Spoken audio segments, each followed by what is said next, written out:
Hi, I'm Issa and I'm a coward. So when it comes to reading, I tend to stay away from the horror and thriller genres.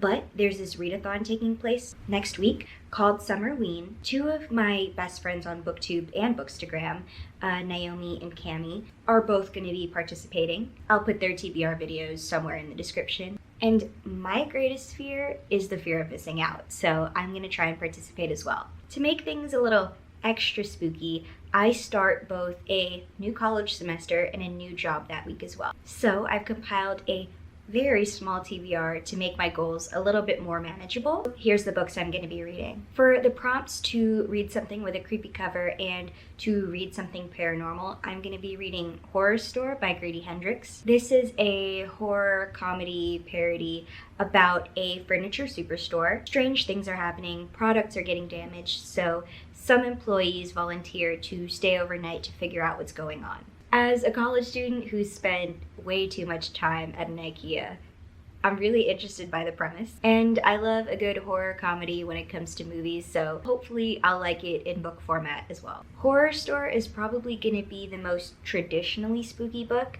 because the other two books I want to read lean a little bit more towards dark academia. Which leads me to talk about the next couple prompts. For the Read a Host's recommendation and to read in the dark, I'm going to be reading Bunny by Mona Awad. It's about a secretive clique of girls who call each other Bunny and the scholarship student that is invited into their world. I don't know a ton about this one, but it was recommended by one of the hosts, Gabby, so I want to give it a shot. The last prompt is to read a book with a haunted house.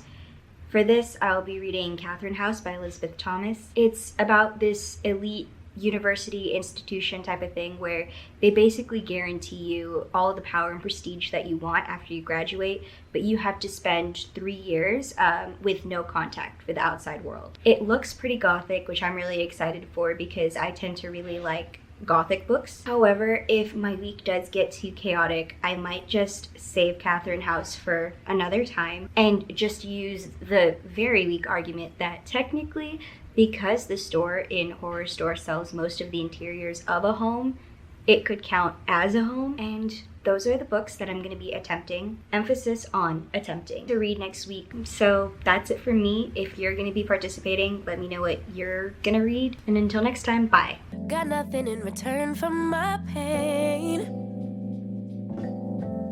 I never thought I'd be so empty, so alone.